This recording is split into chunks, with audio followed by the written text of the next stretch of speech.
Assalamualaikum warahmatullahi wabarakatuh. Kita kembali lagi di program Citasi di Revolt Official Channel. Baik, hari ini kita akan membahas sebuah penelitian dengan tema ilmu sejarah. Penelitian ini berjudul Dualisme Pendidikan di Sumatera Barat dari tahun 1901 sampai 1942, ya, zaman kolonial Hindia Belanda. Minangkabau adalah sebuah etnis yang mendiami wilayah di Sumatera Barat, dan etnis ini telah menjadi sebuah fenomena yang sangat menarik untuk diteliti oleh sejumlah peneliti dalam ranah ilmu sosial, baik itu dalam bidang sejarah, bidang antropologi, dan sosiologi. Dari beberapa penelitian itu kita mungkin familiar dengan sebuah penelitian yang ditulis oleh Taufik Abdullah berjudul School and Politics. Dalam penelitian ini ia mencoba menganalisis mengenai peran pemuda dalam masa-masa pergerakan di Sumatera Barat. Lalu ada bukunya Elizabeth Graff yang membahas tentang asal-usul elit di Minangkabau. Lalu ada lagi yang terbaru mengenai perang Padri, matrilineal, dan sejarah kehidupan sehari-hari orang Minangkabau yang ditulis oleh Jeffrey Hadler. Nah, hari ini kita akan membahas tentang sebuah tema yang berbeda. Jika sebelumnya itu membahas tentang politik, ekonomi, dan sosial, hari ini kita akan mencoba menggali sebuah penelitian yang membahas tentang sejarah pendidikan di Minangkabau. Baik, langsung saja kita perkenalkan narasumber kita hari ini, Bang Irhas Fansuri. Oke, selamat malam, Pak Terang. Silakan, apa Bang? Perkenalkan diri dan tema penelitiannya.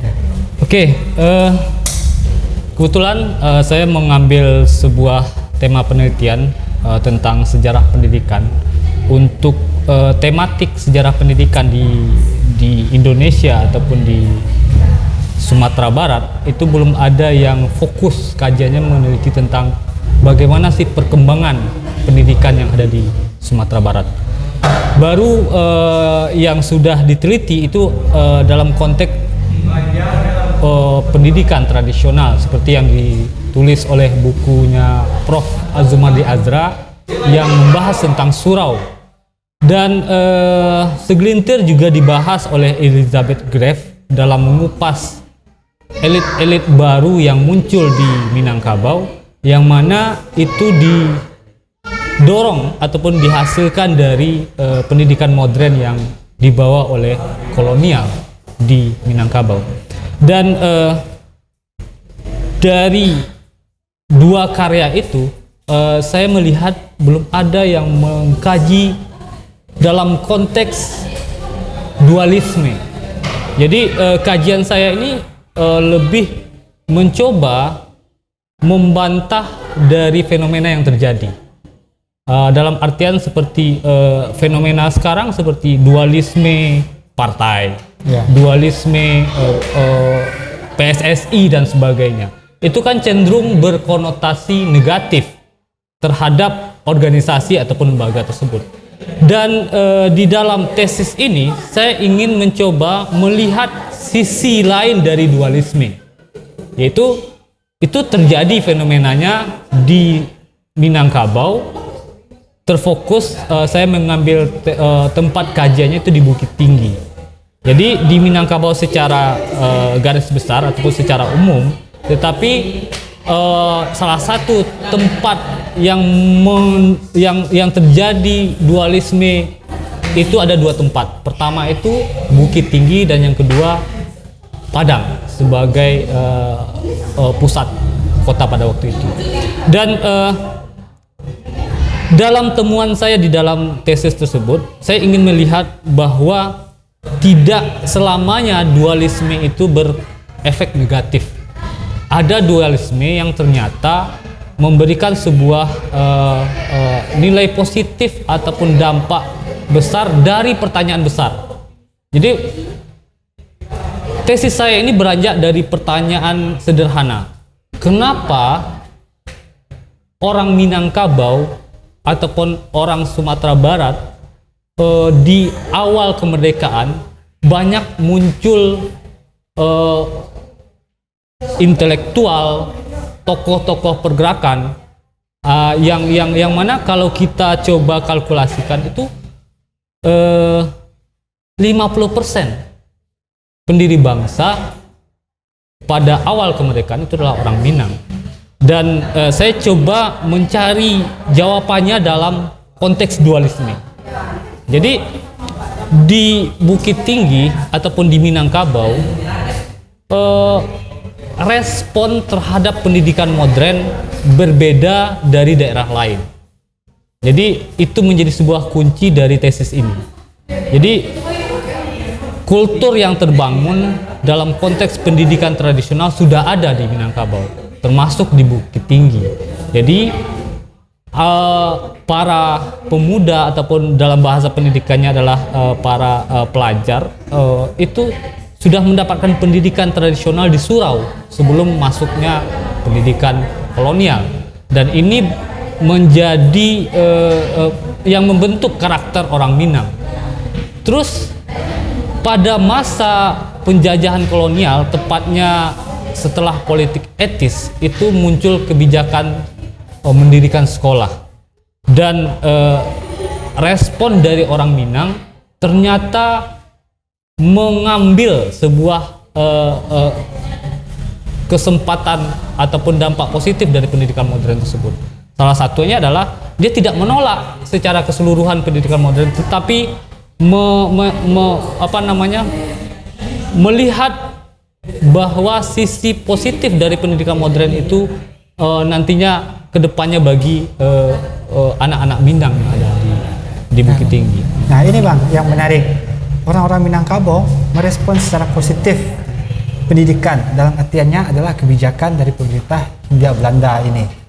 Nah pertanyaan menariknya, kenapa orang-orang di Minangkabau ini sebagai masyarakat yang terjajah, bisa katakan sebagai masyarakat yang terjajah ini kan, mereka mau menerima kebijakan yang diterapkan oleh pemerintah kolonial Hindia Belanda dalam bidang pendidikan ini? Oke, jadi ada respon positif yang diambil oleh orang Minang ataupun tokoh-tokoh Minang yang ada pada waktu itu adalah melihat bahwa kebaruan yang dibawa oleh pendidikan modern tentunya akan memberikan kontribusi kedepannya terhadap anak-anak muda. Jadi mereka tidak melarang, malah antusias untuk memasukkan anak-anaknya ke sekolah modern. Dalam tanda kutip, tidak meninggalkan pendidikan tradisional yang sudah menjadi sebuah budaya ataupun tradisi orang Minang itu sendiri. Jadi masyarakat Minangkabau menyekolahkan anak-anaknya ke sekolah modern ataupun sekolah yang didirikan oleh pemerintahan Hindia Belanda, tetapi malamnya mereka tetap melanjutkan pendidikan tradisional, pendidikan adat, pendidikan kebudayaan, falsafah, petatah petitih di surau. Jadi dalam tesis saya itu mencoba untuk memaparkan bahwa orang Minang pada waktu itu menerima pendidikan modern tanpa meninggalkan pendidikan tradisional. Nah, ini menarik ini, orang Minangkabau pada saat itu menerima pendidikan modern dari Barat, dari Belanda itu tanpa meninggalkan pendidikan surau yang bersifat tradisional.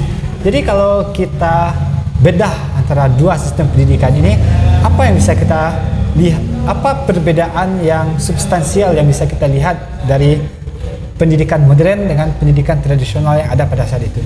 Oke, pendidikan tradisional, apalagi surau ya, itu identik dengan pendidikan religi. Jadi di surau anak-anak Minang itu belajar mengaji, terus belajar adat istiadat, belajar petatah petitih. Di luar suraunya itu, di halaman suraunya, dia belajar silat yang menjadi sebuah bela diri tradisi yang dimiliki oleh Minangkabau pada waktu itu. Dan saya melihat bahwa surau ini membentuk karakter dari masyarakat Minang, baik dari unsur kebudayaan, mental, dan juga surau juga pada tempo dulu itu kan menjadi tempat persinggahan bagi orang-orang rantau. Jadi pengalaman di rantau itu dibagi kepada anak-anak ataupun remaja yang tinggal di surau. Jadi memang dulunya kan laki-laki Minang itu tidak ada tempat di rumah gadang. Jadi laki-laki Minang setelah balik itu tidak boleh tidur di rumah gadang karena itu adalah tempat dari perempuan. Jadi menjaga menjaga nilai-nilai kesopanan. Jadi laki-laki pada waktu sangat malu kalau tidur di rumah gadang. Jadi kalau sudah balik tidur di surau. Di surau dia mendapatkan pendidikan tradisi, nilai-nilai religi, falsafah, adat istiadat. Dan ini yang menjadi turun-temurun yang membentuk karakter orang Minang. Salah satunya juga mendapatkan pengalaman-pengalaman para perantau yang singgah di surau tersebut. Sehingga tradisi merantau turun-temurun dari generasi ke generasi. Jadi kalau bicara orang Minang itu kan ada di mana-mana. Rantau orang Minang itu tidak ada batasnya. Dan itu sudah menjadi sebuah tradisi bagi masyarakat Minang di masa lalu. Dan apa bedanya pendidikan tradisional surau dengan pendidikan modern? Tentu berbeda. Di surau itu belajar adat istiadat, belajar agama, belajar silat yang menjadi yang menjadi modal nantinya di saat sudah besar ataupun di saat punya kewajiban misalnya berkeluarga ataupun menafkahi keluarganya. Sedangkan pendidikan modern ataupun pendidikan yang dibawa oleh Eropa ataupun pemerintahan kolonial Belanda itu cenderung lebih kepada persiapan. Jadi alasan kenapa mendirikan sekolah sederhana saja. Masyarakat Hindia Belanda itu bagaimana mengisi pos-pos pegawai rendah yang pada waktu itu pemerintahan kolonial Belanda mengalami kekurangan. Kalau dibawa dari Eropa itu memakan kos yang lebih besar. Harganya lebih mahal. Maka dibuatlah sekolah sehingga untuk masalah administratif, masalah tulis menulis itu bisa diberikan kepada masyarakat pribumi yang sudah mendapatkan pendidikan yang sudah dicanangkan oleh pemerintahan kolonial Belanda pada waktu itu. Ya. Oke, jadi bisakah kita simpulkan awalnya pemerintah Hindia Belanda itu mendirikan institusi pendidikan di sini agar masyarakat pribumi sekolah dan gunanya untuk pada saat itu mungkin bisa kita katakan sebagai sampai menjadi petugas administrasi saja. Ya, itu tujuan awalnya. Ya.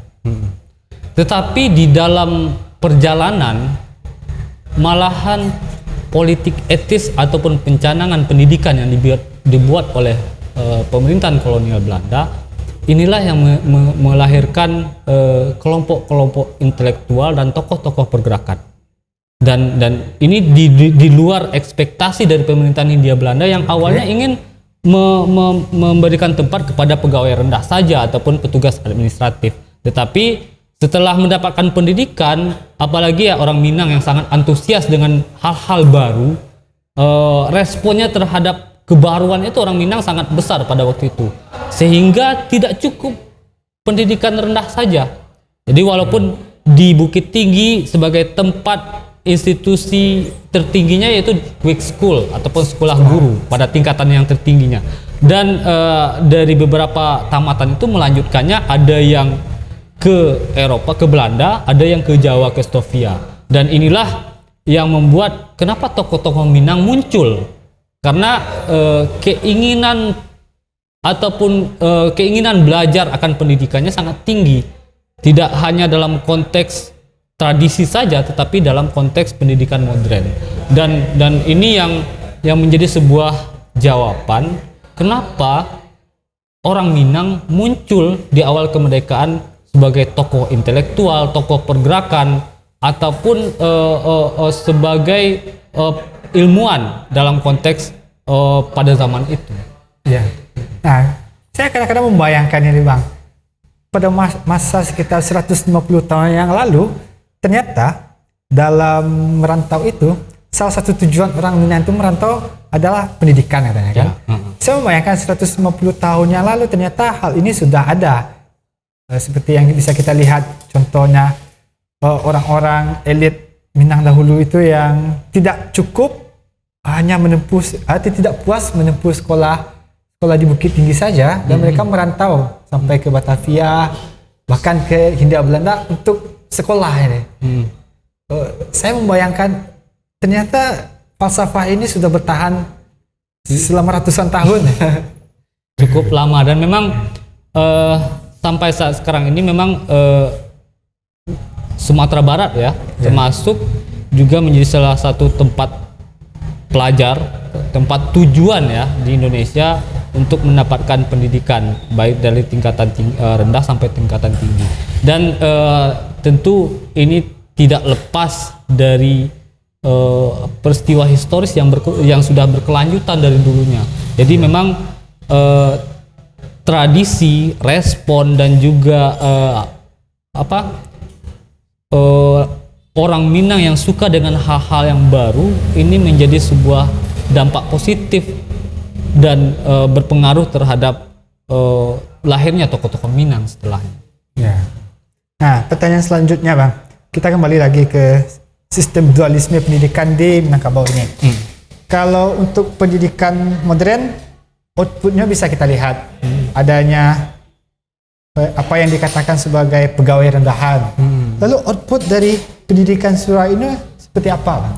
Ya, jadi dalam tesis itu ada pembagian ya. Jadi kata dualisme itu kan ada dua item. Pertama surau, ada sekolah modern yang dibikin oleh Belanda. Surau dulunya itu melahirkan ulama ataupun tokoh-tokoh agama yang mensiarkan agama Islam. Ya, lahir syekh. Banyak syekh yang dilahirkan di Minangkabau dan itu berkembang. Di Bukit Tinggi dalam konteks dualisme juga ada aliran-aliran seperti tarekat Naksabandia, Sataria dan sebagainya. Itu berjalan dinamis walaupun berbeda aliran, tetapi tetap surau punya tempat untuk belajar agama. Dan selanjutnya di era modern, sekolah Belanda itu melahirkan ya tentunya sesuai dengan tujuan pemerintahan Hindia Belanda, itu melahirkan pegawai negeri yang bisa bekerja di instansi-instansi pemerintahan kolonial itu sendiri, atau dalam bahasa Belandanya disebut dengan antena. Dan efek dari dualisme ini yang menarik. Efek dari dualisme itu melahirkan tokoh-tokoh intelektual. Jadi tadi kan saya sebutkan bahwa ada yang mengambil dua-duanya.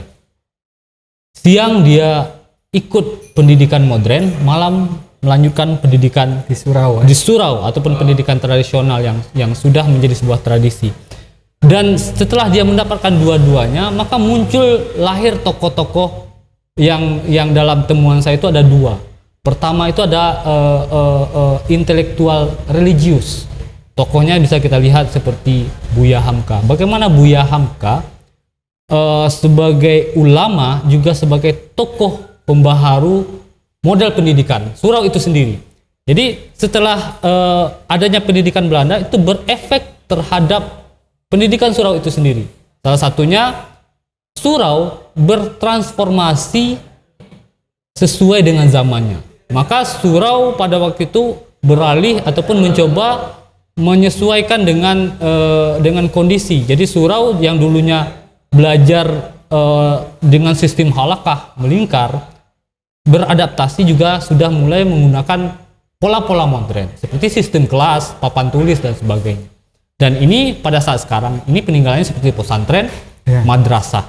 Nah, itu adalah bentuk dari efek dari hadirnya pendidikan modern di Minangkabau. Tokoh-tokoh intelektual religius itu mencoba untuk melakukan pembaharuan terhadap surau sendiri. Maka lahirlah madrasah. Kalau di Padang Panjang ada pesantren Padang Besi. Itu salah satu yang cukup tua, yang mana itu bentuk dari pembaharuan dari surau itu sendiri yang beralih dari pola tradisional ke pola modern. Dan itu pertama. Jadi dari dualisme itu lahir tokoh-tokoh intelektual religius yang membawa pembaharuan model pendidikan. Yang kedua, dari dualisme tadi yang mendapatkan pendidikan modern paginya, malam mendapatkan pendidikan surau, itu lahir tokoh-tokoh intelektual nasionalis. Yang saya maksud dengan intelektual nasionalis adalah dia tidak meninggalkan identitas. Jadi identitas sebagai pribumi kalau dalam bahasa di saat itu, yang mana memunculkan rasa-rasa nasionalismenya terhadap bangsa walaupun sudah mendapatkan pendidikan modern. Itu dipengaruhi karena juga mendapatkan pendidikan surau. Pendidikan surau itu adalah identitas, karakter. Pendidikan modern adalah pembaharuan dan juga model-model pendidikan yang membawa perubahan ke depannya. Jadi lahirnya kaum-kaum intelektual nasionalis di Bukit Tinggi ataupun di Minangkabau karena efek dari dualisme tadi. Kita sebut saja seperti Muhammad Hatta. Muhammad Hatta itu dia mengikuti pendidikan modern Belanda. Tetapi orang tuanya, kakeknya itu punya surau sendiri, yang mana beliau tidak meninggalkan pendidikan surau yang menjadi sebuah identitas, karakter, jati diri. Karakter, identitas, dan jati diri inilah yang melekat, yang menghasilkan sebuah nasionalisme. Jadi nasionalisme itu kan tidak muncul dengan begitunya, pasti ada proses panjang. Proses panjang itu dari 3 item tadi yang didapatkan di surau. Apa? Udah. Oh ya, ini Bang. Pergi ke surau pada malam hari dan pergi ke sekolah pada siang hari. Ini kan bagaimana respon pemerintah Hindia Belanda terhadap sistem pendidikan tradisional yang ada pada saat itu? Oke. Dari beberapa penelitian ataupun peneliti sejarah itu kan pemerintahan Hindia Belanda ada hal-hal yang tidak mau diganggunya karena itu akan berefek ataupun memunculkan konflik. Pertama itu adalah masalah kepercayaan. Jadi tentunya ini sensitif. Jadi pendidikan surau tentunya bagi orang Belanda itu adalah pendidikan religi. Jadi orang Belanda menyorot pendidikan surau itu hanya sebatas pendidikan religi karena ada ada belajar mengaji, belajar sholat dan sebagainya di sana. Dan inilah yang menyebabkan kenapa pemerintahan Hindia Belanda tidak mengganggu surau itu sendiri. Jadi membiarkan pendidikan surau, tetapi tidak menganggap bahwa pendidikan surau itu membahayakan kedudukan Belanda pada waktu itu. Jadi responnya tidak mengganggu sama sekali dalam model. Apakah tidak ada larangan? Cuma ada kebijakan di akhir abad ke-20, yaitu yang saya sebutkan tadi, pembaharuan yang dilakukan oleh kaum-kaum intelektual religius, yang mana membuat pada masa peralihan surau dari surau tradisional ke surau modern, maka muncul sekolah-sekolah partikuler. Sekolah-sekolah partikuler ini adalah sekolah-sekolah swasta yang di luar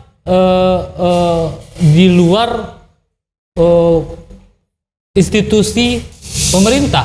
Di masyarakat Minangkabau pada waktu itu melihat bahwa kita memang belajar ataupun mendapatkan pendidikan yang dicanangkan ataupun yang dibuat oleh pemerintahan kolonial Belanda. Tetapi orang Minang juga mencoba memformulasikan ataupun membuat sekolah-sekolah baru yang sesuai dengan kebutuhan, seperti INS Kayu Tanam itu adalah bentuk dari adaptasi orang Minang yang belajar pola pendidikan modern, tetapi membuat sekolah sendiri, polanya pola modern, tetapi substansi pendidikannya itu lebih kepada kebutuhan kalau sekarang pada zaman sekarang dalam konteks sekarang seperti SMK ya. Jadi bagaimana kepandaian-kepandaian teknis itu diajarkan di sana sehingga siap di dunia kerja. Itu sudah dimulai oleh IAIN Kayu Tanam. Jadi orang Minang itu ataupun orang Bukit Tinggi itu tidak hanya belajar dari sekolah Belanda ataupun menyekolahkannya, tapi setelah mendapatkan pendidikan itu melakukan sebuah inovasi-inovasi dari tradisi, dari belajar di surau, maka lahirlah sekolah-sekolah partikuler yang ada seperti madrasah ataupun pesantren yang ada. Itu adalah bentuk dari adaptasi masyarakat Minang yang membuat surau ke model yang lebih modern, dan lahirlah sekolah-sekolah partikuler yang mana itu menjawab kebutuhan masyarakat. Jadi mereka belajar pola pendidikan modern, diadopsi, dibuat sekolah sendiri. Itu hebatnya orang Minang di era abad ke-20 tersebut. Nah, inilah yang kalau dalam beberapa literatur saya lihat ada kebijakan terhadap sekolah partikuler ini. Jadi itu diawasi. Tetapi kalau surau itu tidak sama sekali karena itu sangat sensitif. Jadi pemerintahan Hindia Belanda itu tidak mau pada wilayah yang sensitif yang melahirkan konflik. Nah, nanti akan ada pemberontakan besar. Jadi itu yang menyebabkan kenapa surau tidak diganggu. Oke, nah ini kalimat yang menarik ini Bang.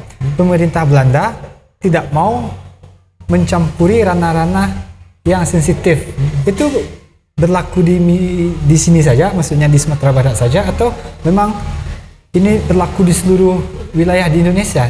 Berlaku di seluruh Indonesia. Jadi saya pernah membaca literatur, memang pemerintahan Hindia Belanda tidak mau masuk ke ranah konflik yang berhubungan dengan struktur kepercayaan, seperti agama tadi kan. Karena ini juga belajar dari beberapa daerah yang mana itu menimbulkan perang besar seperti Aceh.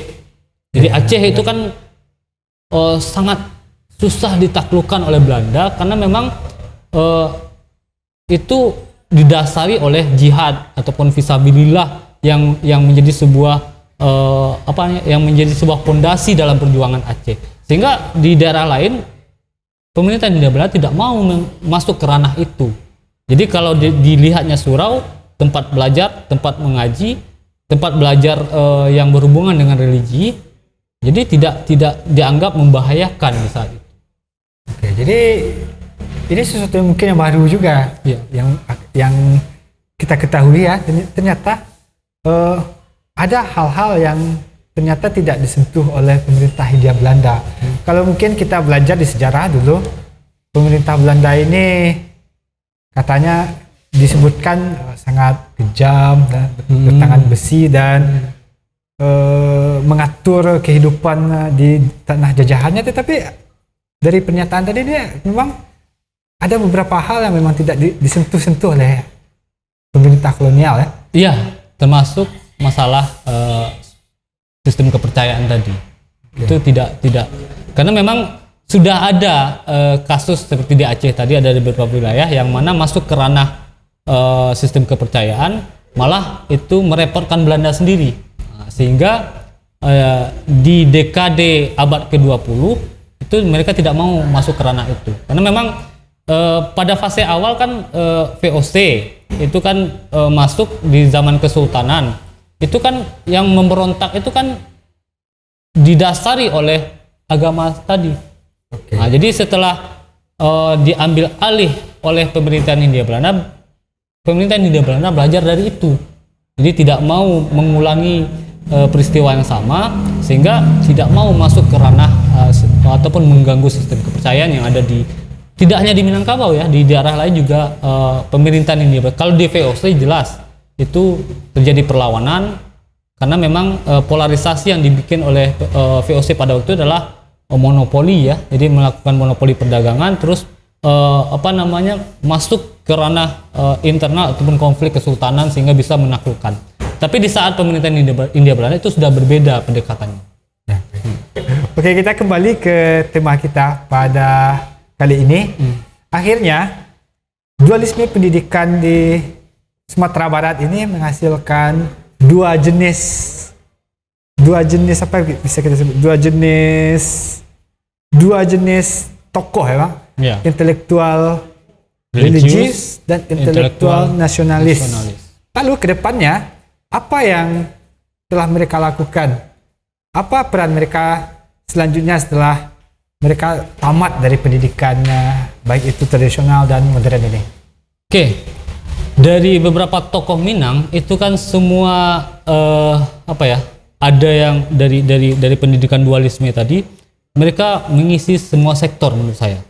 Ada yang menjadi ulama, ada yang menjadi ulama sekaligus juga menjadi politisi seperti Syahrir ya.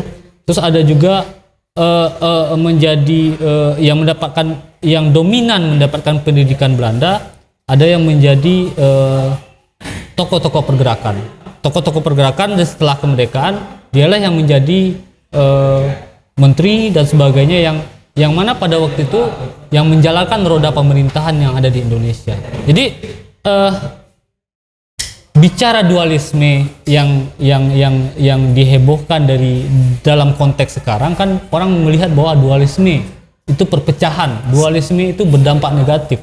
Ternyata dualisme dalam konteks surau dan sekolah itu berdampak positif terhadap terhadap perkembangan sejarah ataupun keberlanjutan tokoh-tokoh yang ada di Minangkabau. Ini yang menjadi sebuah temuan ataupun menjadi sebuah bantahan terhadap dualisme yang dipahami oleh masyarakat secara. Nah, oke.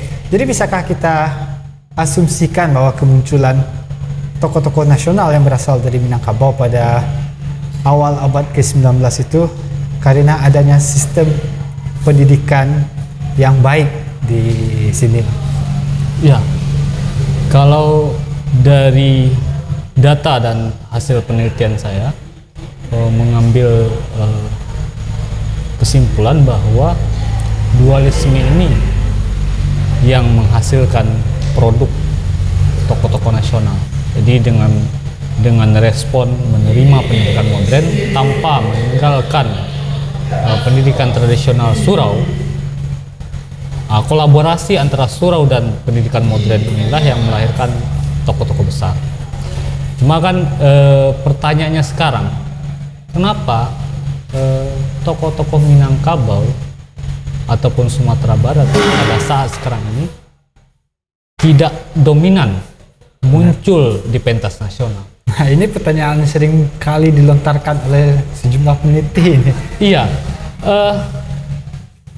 ada beberapa faktor menurut saya. Pertama adalah setelah terjadinya peralihan surau ke madrasah ataupun pola modern, surau yang awalnya kuat dengan nilai tradisi, polarisasi itu mulai hilang.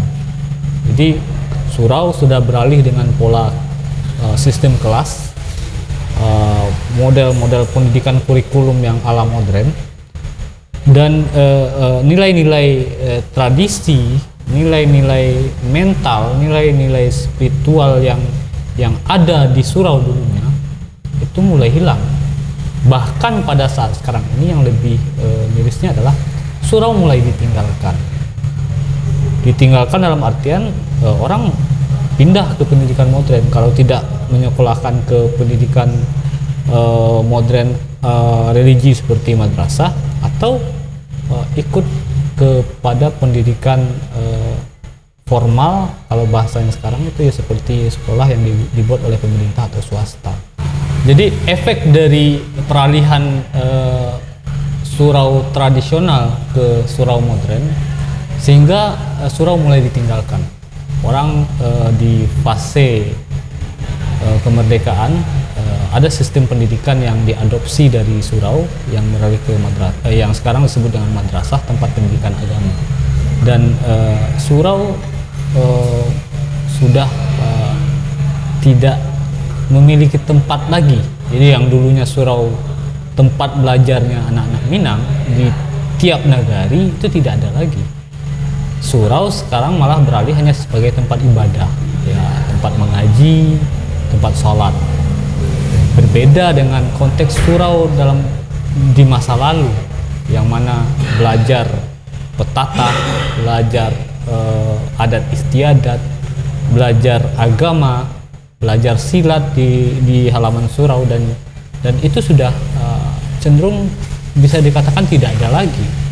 Nah, inilah yang dalam asumsi saya sebagai peneliti melihat bahwa surau tradisional itu sudah hilang. Inilah yang salah satu yang menyebabkan kenapa tidak muncul tokoh-tokoh Minang, karena tidak ada pembentukan karakter yang mana saya sebutkan tadi, nilai-nilai identitas nasionalis muncul di surau pada saat masa pemerintahan Hindia Belanda.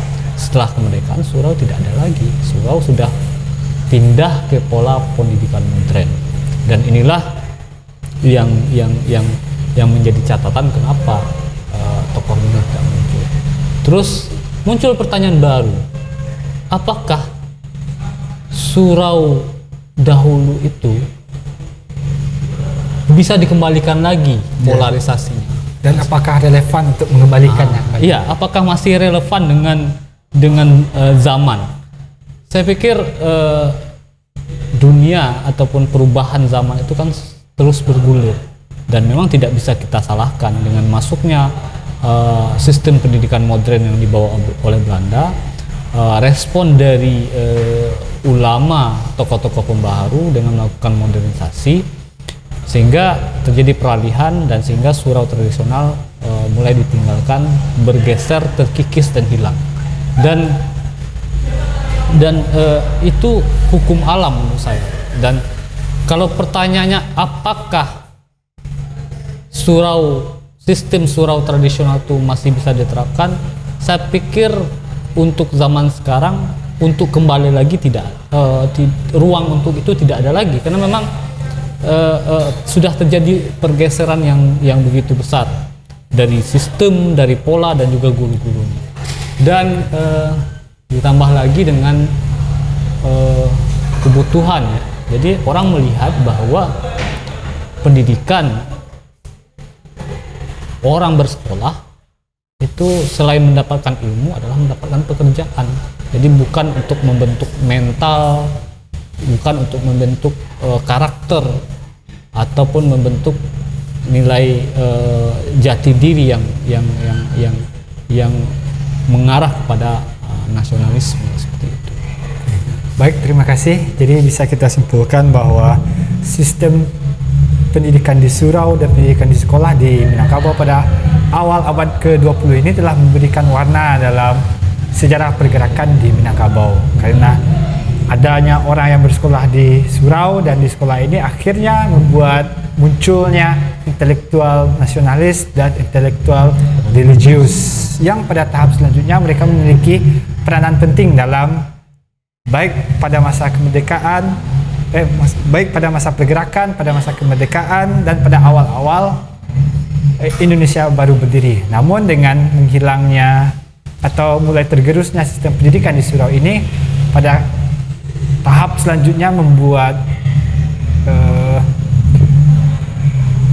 kehilangan karakter dalam jiwa-jiwa masyarakat Buddha di Minangkabau. Baik, terima kasih. Sekian dari perbincangan menarik kami mengenai sejarah pendidikan di Minangkabau bersama Abang Irhas Pansuri yang merupakan dosen juga di Universitas Jambi, ya Bang? Iya. Dan terima kasih. Sampai bertemu di program Citasi selanjutnya. Assalamualaikum warahmatullahi wabarakatuh. Waalaikumsalam warahmatullahi wabarakatuh.